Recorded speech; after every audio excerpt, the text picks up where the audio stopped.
Good morning, members of the media, wider viewing and listening public of Trinidad and Tobago. Thank you all very much for your time this morning and for allowing me the opportunity to address you. Trinidad and Tobago, it is my belief that Trinidad and Tobago, the vast majority of our citizens are law-abiding citizens and civic-minded citizens and persons who are by and large concerned about the welfare of Trinidad and Tobago. Unfortunately, there's a very small element in our society that is determined to continue to participate in criminal activity, and the criminal activity that unfortunately at times overflows out into the daily lives of law-abiding citizens. We are all well aware that there are certain areas in Trinidad and Tobago that unfortunately these criminal elements have seen it fit to gather and to use as their base of operations. We in the government have been concerned, of course, about crime for some time. And what I can tell you as the Minister of National Security, and since assuming this portfolio, I insist on weekly meetings with the heads of the national security apparatus, the Trinidad and Tobago Police Service, the Defence Force, our intelligence agencies, the prison service. Sometimes we invite the fire service, customs, immigration, just to make sure that everyone is on the same page and to drive and ensure that intelligence is being shared between the various agencies. Over the past couple days, and in fact the past couple weeks, unfortunately we've seen an upsurge in some of the criminal activity, and in particular some murders of persons, some of whom may be innocent and some of whom may be participating and living a life of crime.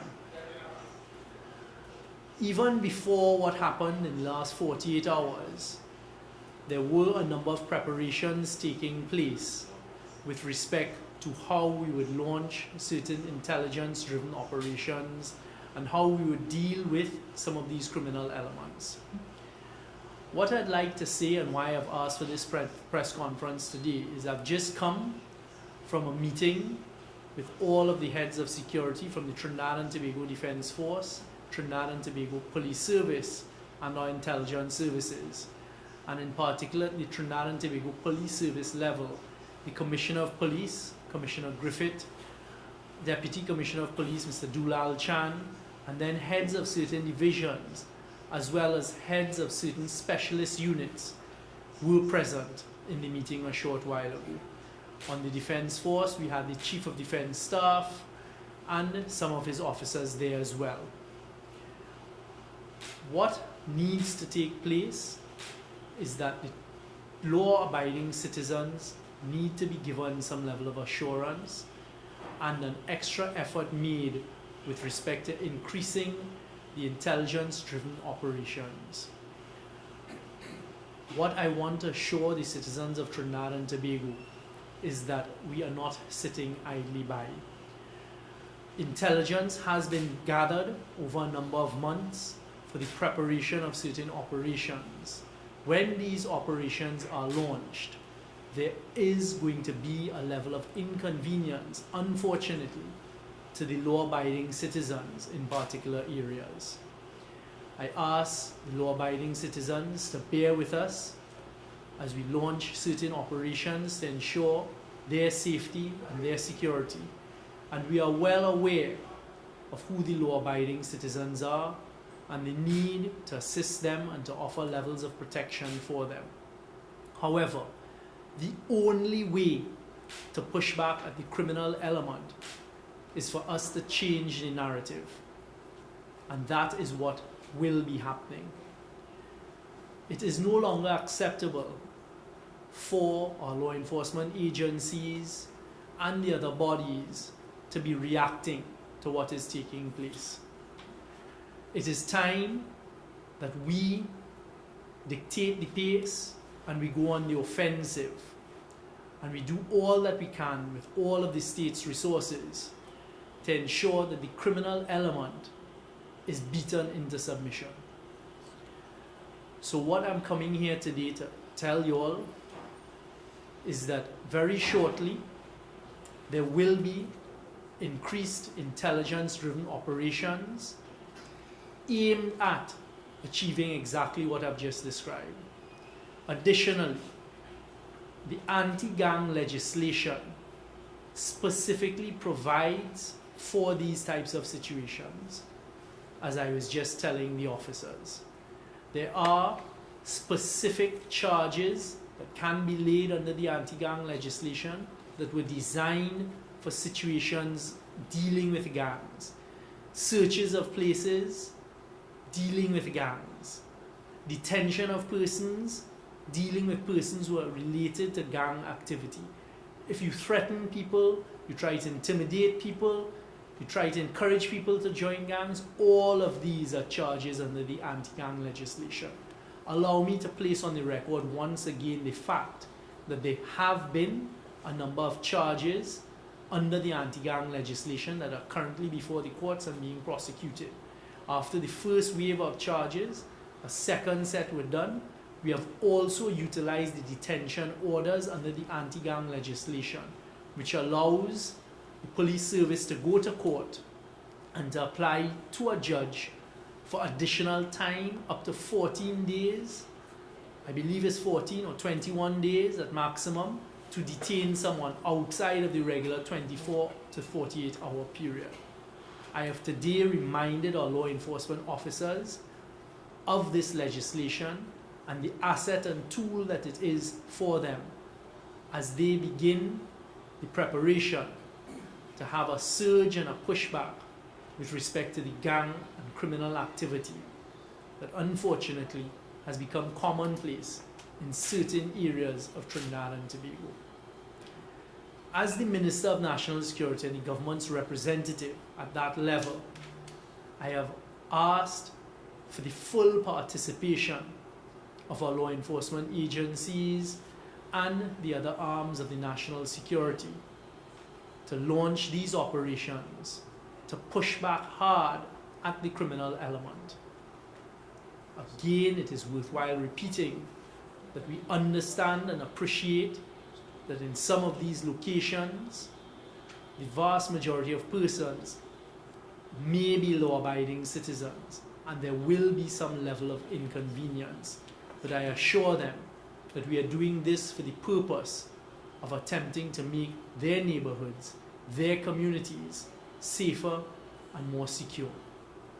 I would like to commend the men and women in the Trinidad and Tobago Police Service and the Defence Force, the intelligence services, for the yeoman's service and work that they have been doing over the past few months.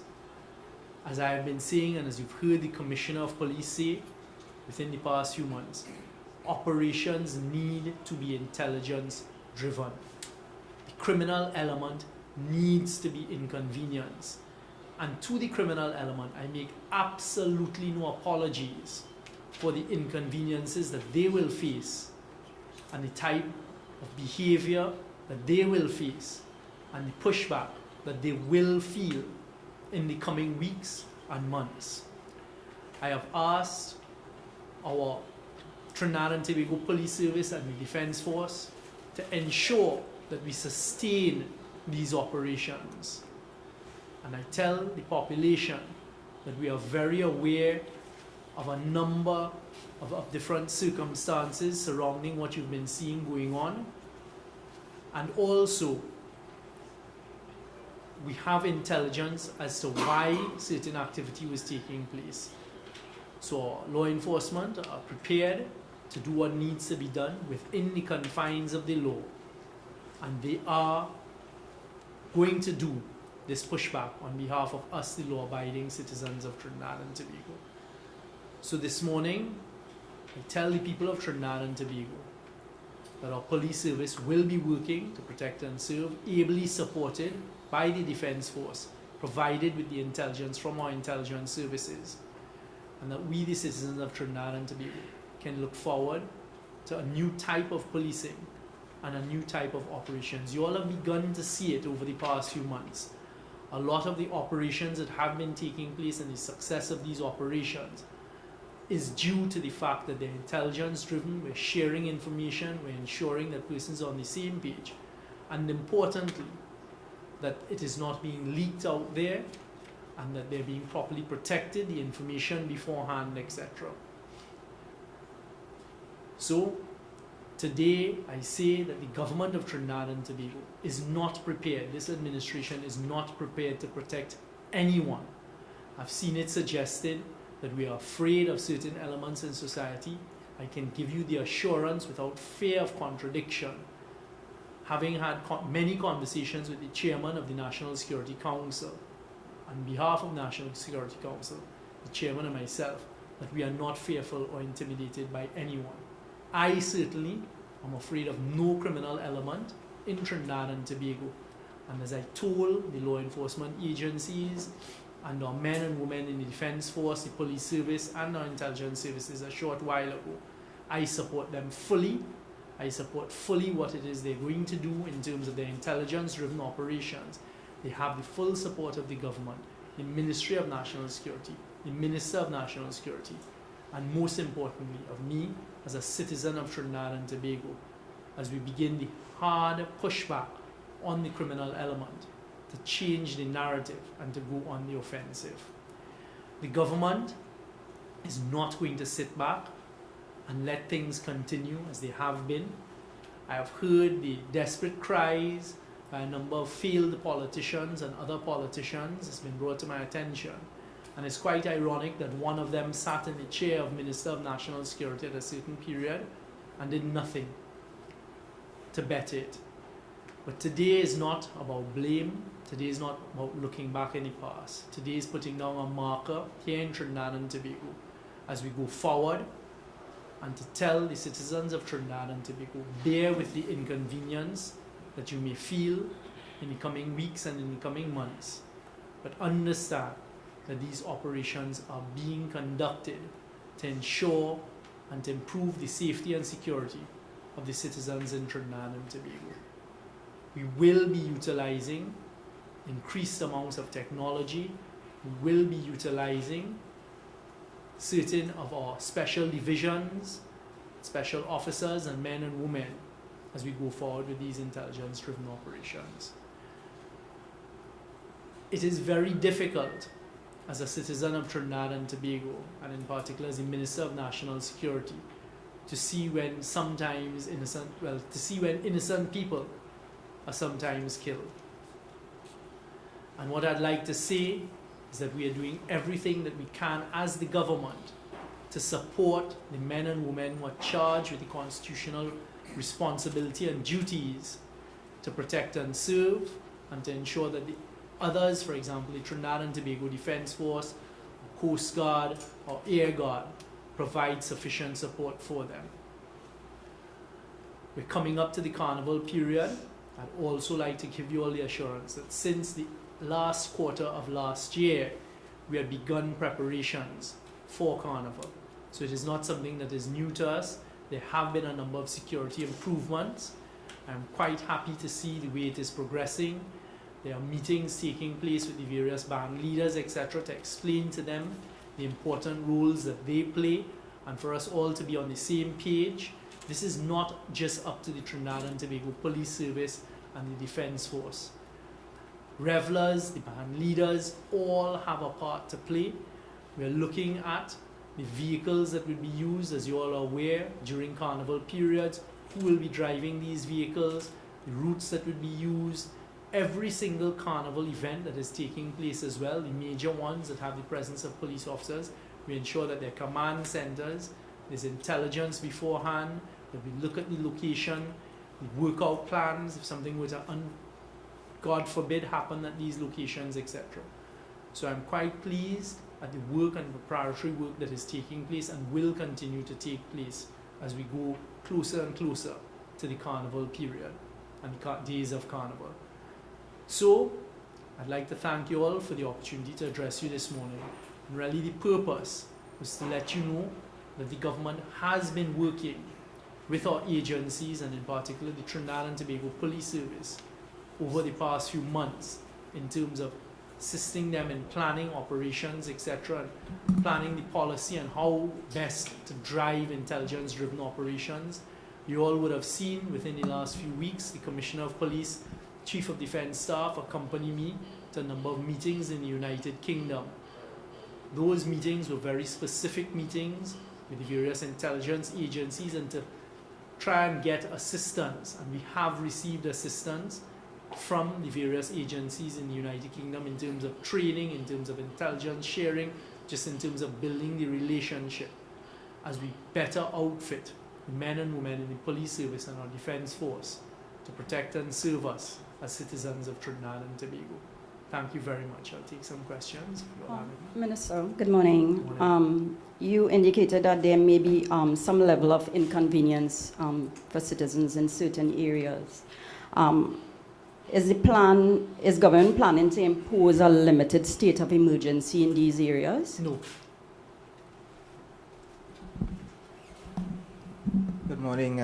A lot of the inconvenience suffered by law-abiding citizens has to do also with the attitude and the less than professionalism from the police officers.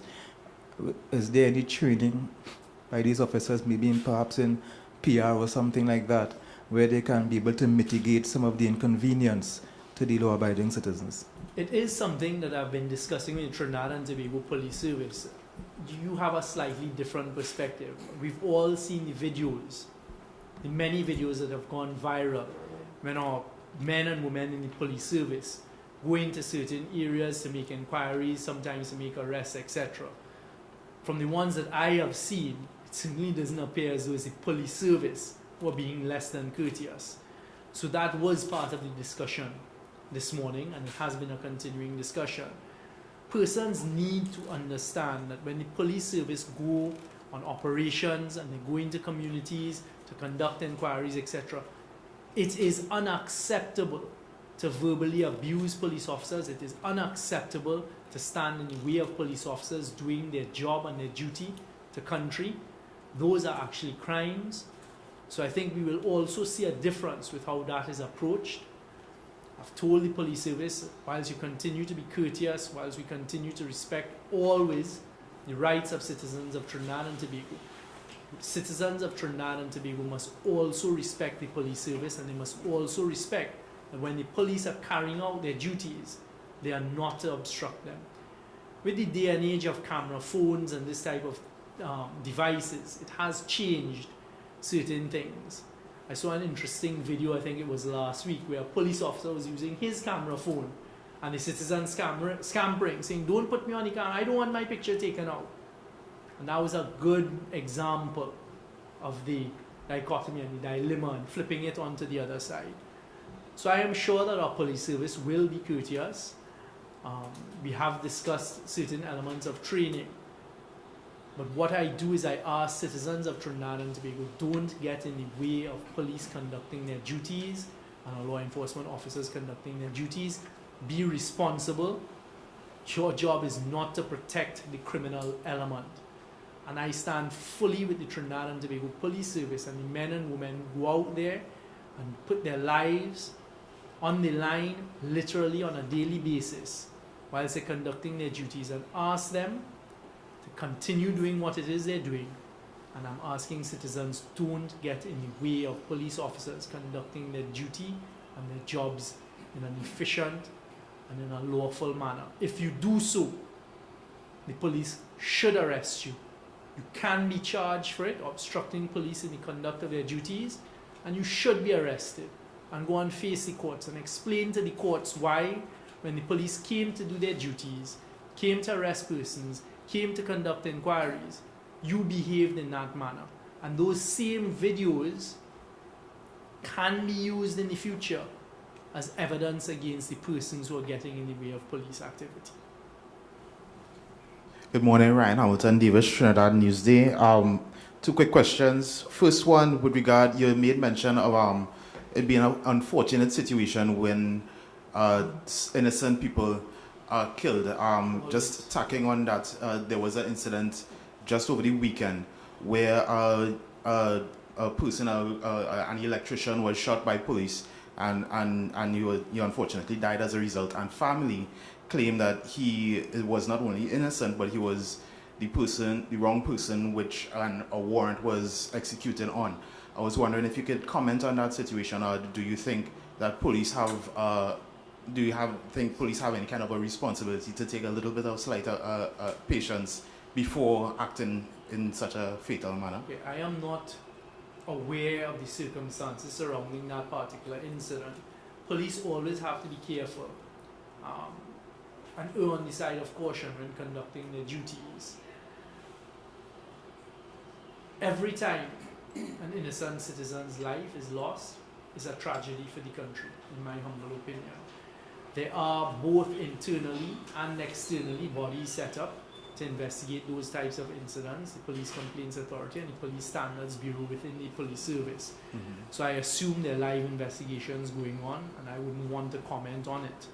What I would say is that we do need to be careful when conducting these duties, etc.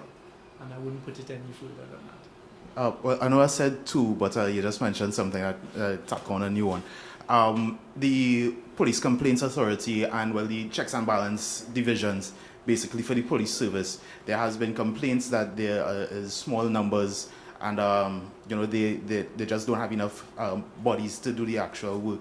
How do you comment on that? I don't think the time I have been in government, I've heard a single agency anywhere in Trinidad and Tobago say that they have sufficient resources.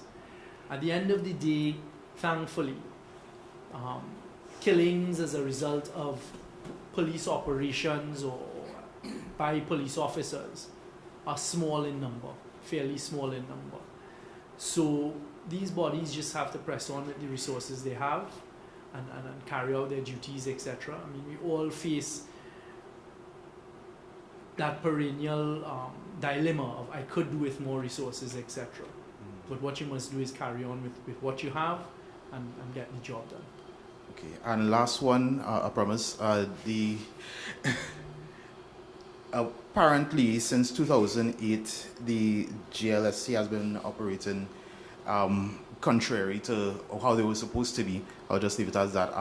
How does this affect the Ministry of National Security and their operations? Catching criminals, dealing with crimes. I do see them as being connected. In fact, the Attorney General, I believe, had a press conference yesterday, quite a lengthy one, where he addressed those issues. That's really within his purview and his remit. There's been nothing that has come up in the national security space and arena that has been affected by that situation you've just described. In fact, I saw the Attorney General on television last night talking about a section in the Interpretation Act that corrects that type of situation that had taken place with the Judicial and Legal Services Commission, and he said, if you required 4 for quorum and these, so I think he's adequately addressed it. At a national security level, we do have some level of concern with the criminal justice system. I know that the Attorney General's office has been working with the judiciary. I know that the judiciary has been looking at addressing these things. But the criminal justice system does need some work, that's the truth, and they do need to find new ways to get things moving. Minister, good morning. This sort of Operation Strike Back, could you care to say exactly what areas will be affected by this Operation Strike Back? Or I remember you saying that you have a certain amount of information that you give out to the public. But you mentioned that certain areas around the country will be affected. I mean, all of Trinidad and Tobago is not hotspots areas, but what areas can you say will be affected by this Operation Strike Back, if you will? This falls into one of those times and one of those categories where I am not going to divulge the particulars at this time. Those are operational matters, so at the appropriate time, I'm sure that the Commissioner of Police and others will address it. Do you not see sort of similarities between this quote-unquote Operation Strike Back and... I didn't call it Operation Strike Back. Well, no, that's why I said right. quote-unquote. Mm-hmm. The state of emergency back in 2011, do you not see some sort of similarity between the two? Absolutely not. Your colleague had asked whether we were contemplating limited states of emergency. A state of emergency is a completely different concept in law. What it does is it suspends your constitutional rights in an area or in a country, depending on where you want to declare a state of emergency. That's not happening on this occasion. What we're doing is we're working within the confines of the law, and you're going to see a serious push by the men and women in the Trinidad and Tobago Police Service with the support of other agencies as they push back and change the whole landscape on this criminal element. Minister Young, would you say presently the situation in Sealot is under control, and has the possibility of Defence Force patrols been considered in Sealot? I wouldn't say that the position in Sealot is under control. No. Part of the policy with respect to these operations is the support, as you've heard me say, of the Trinidad and Tobago Defence Force. So I've asked the Trinidad and Tobago Defence Force to provide support for the police service, and that will include both patrols as well as participating in a support position on these operations. But I think it is a necessary element at this time to have the Defence Force assist with some of the patrols. Minister Young, good morning. Just in your relation to your position as minister, there was an incident last night where Private Ogara was shot while driving along the Eastern Main Road. Where, who was shot? Sorry. Okay, yes, member of the Defence Force. Yes, I got a report on that. So it's just in relation to that. Would you have any comments on that? I am not aware. The report I got was exactly as you've just suggested. I don't know if he was driving at the time when he had come to a stop, etc. A loud explosion was heard, and then it turned out he was shot in his arm. The investigations with respect to it are continuing, so I don't know what the circumstances were. If it was just an unfortunate stray bullet, if it was directed at the soldier, etc. That is part of why we're going to be doing what we're doing in the next few weeks and months. There are too many illegal firearms in Trinidad and Tobago. You all would have noticed, fortunately, a better lockdown of our borders within the past couple of months when I had announced that we will be doing it. It's quite interesting, you know, see videos of persons complaining with the Coast Guard vessel outside there, they're not allowing this stuff to come in, etc. The lockdown of our borders, and we are also going to be focusing on our legal ports, the airport and the other seaports, etc. That is going to help us to some level, from a systematic point of view, prevent further firearms or the amount that were coming in from before. But as I've told the men and women of our law enforcement and our intelligence, these arms and ammunition have to be somewhere. Just picking up 1 or 2 or 3 or 4, in my view, we have to do better than that. So let's lead some intelligence-driven operations and find these stashes and go after them. Just in relation to the follow-up where you made mention of the increased presence of Coast Guard, how is the ministry dealing with the influx of Venezuelans or persons from the South American continent? Again, once we had started to tighten up on the borders, there has been a reduction in the number of illegal immigrants entering, etc. But as things worsen with our neighbor, we suspect you will see more persons coming in. The Ministry of National Security has been mandated by the Prime Minister to develop the policy with respect to the registration of the Venezuelans and how we deal with them. So as I reported to the Prime Minister within the last couple of days, we are currently formulating that policy. In the first instance, it will be, in my view, or it should be, in my view, a registration of all Venezuelans that are here. Call upon all Venezuelans in Trinidad and Tobago to come and register so we have them in the system, etc. Because you hear all sorts of numbers being bandied about, and just by looking at immigration records is not going to be sufficient. So the first part of that policy that I am to take to Cabinet, and you're getting a sneak preview, is that we will deal with the registration of all that are here, and then we will take other further decisions as to how we deal with them. Mm-hmm. And just any updates on the 19 young women who were rescued last week? Yes, they have continued to be receiving medical attention, psychological attention. and I'd like to thank the Minister of Social Development for her assistance. I reached out to her on Saturday night asking for more social workers to assist. they continue to be housed at a safe house, and we're processing it and hoping that the information we get from there will help with further intelligence-driven operations as we go after persons who engage in illegal activity, human trafficking and the likes. But at this stage, the girls are being looked after. And lastly, from me at least, I like to look at things at statistically based. Sorry. We've had approximately 70 murders compared to the 77 for around the same period last year. So how is I know you said that your operations will be continued, starting anew from now, the aim, but how is the government reacting to the current situation? I don't have in front of me today what the exact number is. If you like statistics and you like data, one of the things you'll know is we have to be accurate. It is coming up to 70. I don't think we've reached there. I don't have the comparison as to what it was last year. I know at the end of January there was a reduction in numbers, but what we've seen is a spike over the past few days, which is one of the reasons why I've brought forward and asked them to drive these operations a lot quicker than we were intending to do. It is not something we're just going to sit by and allow to run away. I can tell you that unfortunately some of the recent ones are gang related. That does not make them any more acceptable. And that is, quite frankly, that's the reason why we've brought forward the operations, and we're going to do what we're about to do. Minister, 2 questions. What is your take on the SRP being one of 4 suspects in the abduction of the Venezuelan woman? And secondly, you said that government intends to push back against the criminal elements. Their reaction might be, we will push back even harder. Tell me how you all intend to treat with that, and obviously this may have collateral damage in it. Okay. Let's deal with the first question. It is always very upsetting and disheartening, disappointing when you see law enforcement officers participating in criminal activity. It's not the first time. As you said it reminded me, for example, of Natalie Pauline kidnapping, and there was an SRP involved in that as well. We all know that there are bad apples, and there are bad elements, corrupt elements in the Trinidad and Tobago Police Service. Fortunately, they are a very small minority.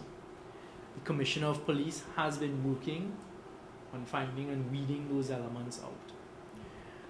With respect to the pushback, it's not the government. The government is supporting. At the end of the day, it's up to the law enforcement agencies, the defense force, etc. to stand fully behind them. And as I told men and women in the room this morning, and I left a short while ago before coming here, I will stand in front of them. So me personally, not the least bit fearful and intimidated by these criminal elements. The operations will be controlled operations. Never like to think or talk about any collateral damage. I certainly wouldn't want to call it upon us. But the truth is, Trinidad and Tobago, unless we take this stand now, unless we change the way of doing business, which is what I was telling them a short while ago, it is not business as usual. Unless we push back hard now, take the country back now, and the stars are aligning in my view, we cannot allow it to get worse. It will only get worse. And we can't allow it to get worse and for the criminal element to become even more emboldened.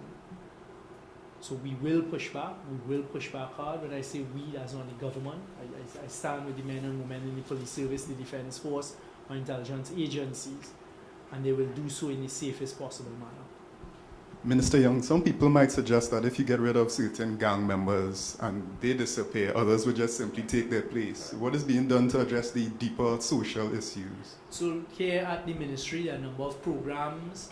I'm hoping that we will develop and launch another one very soon in the coming months. But you're right, I mean, you have to provide persons with opportunities and different options to a way of life of crime, and that is something we're very conscious of. So the community policing, the educational system, all these things are important. Getting the police youth clubs play an important part. I've been speaking to the defense force about getting the whole cadet force up and going again. There is no one pill that's going to solve everything. So you're quite right, there are a number of different, you have to hit it from a number of different sides and with a number of different programs. And as I told the persons in the room this morning, we are not the first to face this. You had big cities in developed countries, New York, years ago, probably before your time, was one of the worst cities to live in, and the crime was running rampant. You just have to take the bull by the horns and turn it around. We have to change the initiative. We have to hit them hard, turn it around. Chicago in the United States is one of the highest per capita of murder. And you wouldn't think so. Chicago is a very developed city in a developed country. So it's not, we are not the first place to be facing this. To them, it depends on the attitude. We have to change our attitude. We can't be reactive anymore. We have to be offensive. Let the criminal element be the ones reacting to what we are doing, not the other way around. Okay? I'd like to thank you all very much. I have a question. Yes, sir. Would we be seeing the same effort towards white collar crime as we see with gang violence and criminal elements? I certainly hope so. When I was in a different place and playing a different role, I had assisted in driving a number of investigations, etc. I've heard the Commissioner of Police, and he has submitted to me, and I am going to approve it, that he wants to bring together the various, they're not divisions, the various departments.